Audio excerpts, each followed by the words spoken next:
Thanks for having me. Thanks for all these speakers. They've just been getting better and better. I have to excuse my voice. I have a little bit of a tremor and allergies here are off the charts. So everybody's car is green right now. I'm writing a book and it's about how people share water, protect water, get water for other people. It's basically a book of stories of hope about how people are getting to water. I have a website called gettingtowater.com if you want to go see some of the stories. I'm just going to share one that has to do with culture today. I did not expect to find this story when I went looking for it. I've been several places around the globe, and I was invited to go to Canterbury in New Zealand. And I was going to study the Canterbury water management strategy in New Zealand. And I pretty much just thought it was going to be a management strategy for how farmers and environmentalists and everybody shared their water. But I found it was a big cultural change that was going on in the community that started with water. So it's an exciting story. I don't have any slides. I'm just going to tell you the story. So in this, there's 70% of the water, fresh water for New Zealand is in the Canterbury Plains. It's on the southern island of New Zealand. And this is really just about everyday people getting together, managing their water, and some special inclusion that involved the native indigenous people. So 800 years ago, the Maori came from Polynesia and they colonized New Zealand. Unfortunately, 600 years later, the British came and they decided that they wanted to take over New Zealand. So they just did. They just moved in, made it part of their Commonwealth. But they asked the Maori to sign a treaty. And that treaty was in two different languages, the Maori language and the English language. And they said two different things. The Maori version said, it's called the Treaty of Waitangi. The Maori version said, oh, we're going to take care of you. You're going to be just like a British citizen.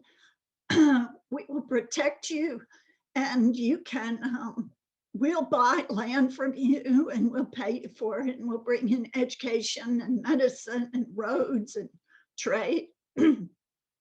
But the English version said, you are going to have to sell all your land only to us. You do not have sovereignty anymore. And in the next century, they took millions of acres away from the Maori, just like the indigenous people from all around the world, in the United States, in Australia. They came in, they usurped the land, they usurped the culture, they took away the sacred springs from these people from which they made their living. They took away their lakes and their streams, and they put them on a small tract of disconnected land so they couldn't be with each other anymore. They threw tribes together. There were over 500, I think there were about 700 different tribes of Maori, and 500 signed the treaty. So for the next century, 30,000 to 40,000 Maori were killed from wars, nutrition, starvation, disease. It's such a common story in the world that I know I don't need to go into it, but it was honestly very difficult to research this story because it was so tragic and because stories like it around the world are. But the good news is that around 1980, some New Zealand governments became sympathetic to the Maori plight. And so about that time, environmental groups were starting to rev up around the world around the 70s. And the Maori youth were trying to go out into public, even though these groups had been very marginalized. And they put themselves out on the streets and they said, look, we came into this country or this land with a sense of stewardship over it. We don't own it, but we're guardians of this land. And this is extremely important to us. By this time, lakes were putrid, there was fecal coliform and nutrients in the water. So the New Zealand government, which is down in New Zealand actually referred to as the Crown still, the New Zealand government decided to settle with the Maori people. They had a tribunal on the treaty, and they gave back whatever they could of the land, and they honored the sovereignty of that nation. They're still making small reparations, like only 1%. But at that time, the Maori decided, we're just going to let this go. It's going to be behind us. We don't care if you promised us everything and then promised us 10% and then only gave us 1%. Let's just be done with it and go forward. We want to be guardians of these resources. So about this time, a management strategy was going on in Canterbury, in the Canterbury Plains on the Southern Island. And the group of the Maori there are called the Ngāi Tahu.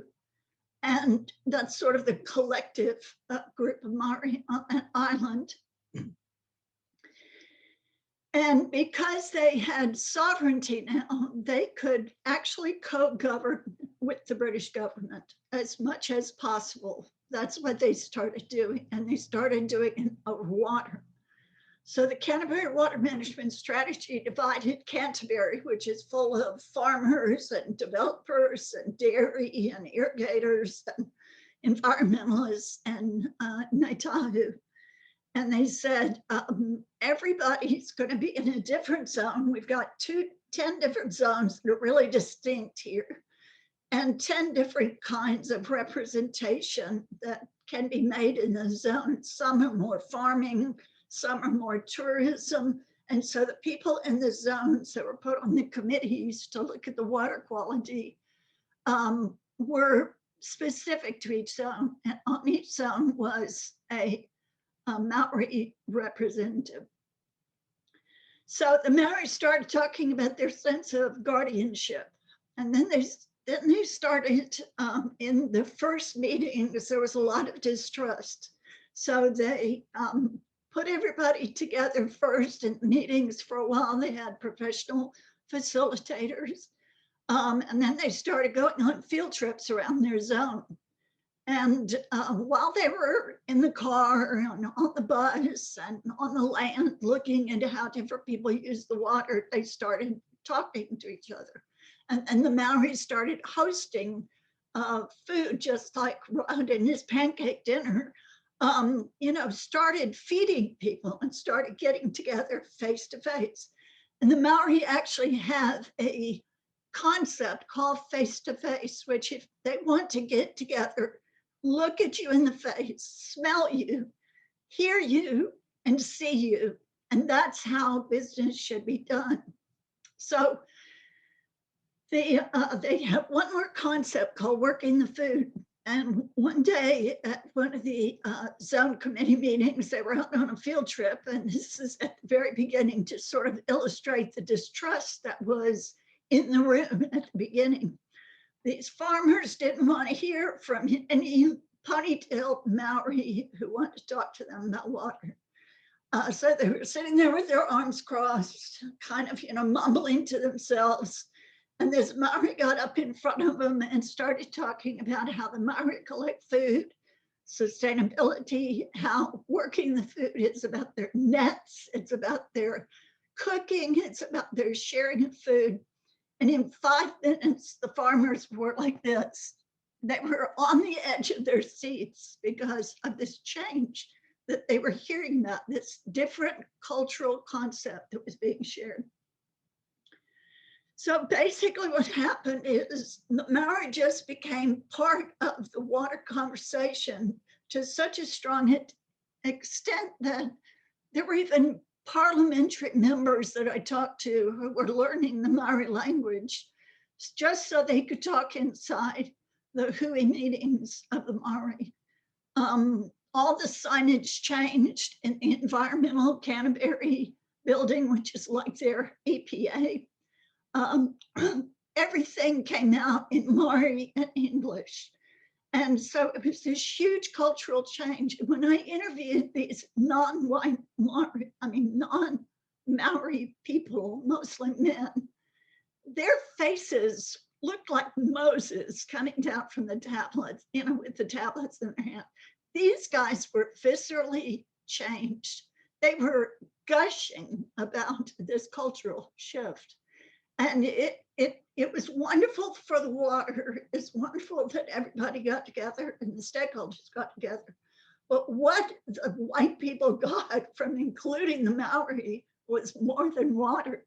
They got these shifts in attitudes and stewardship and guardianship and care and sharing and feeding and protecting the water. And it's just a beautiful, beautiful example. And I know I don't have time to go into anything else, but I did just finish the first draft of my book this week. So I will put it out with Jackie and she can tell you when it's ready.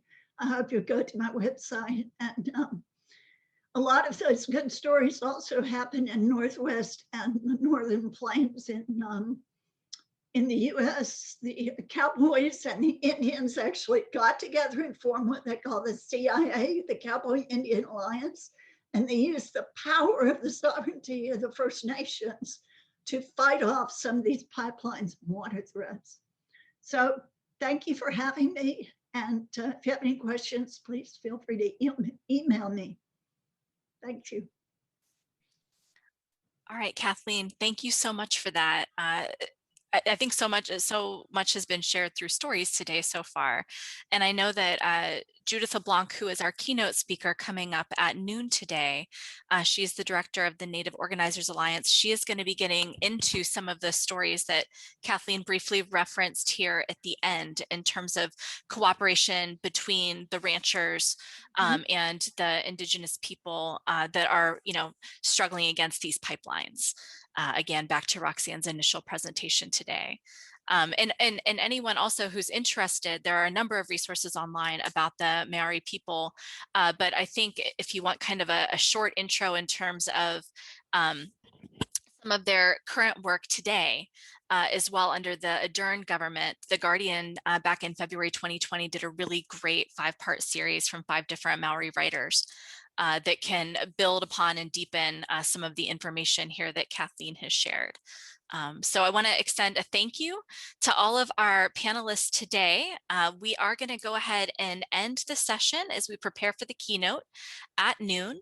Again, I would encourage all of the audience members to check out the Western Center's website at Miami University. It has a nice bio for each of these, as well as links to individual websites and email addresses if you want to follow up with any of our speakers today. Thank you so much, Roxanne, Kathleen, and Rod. We so appreciate your work.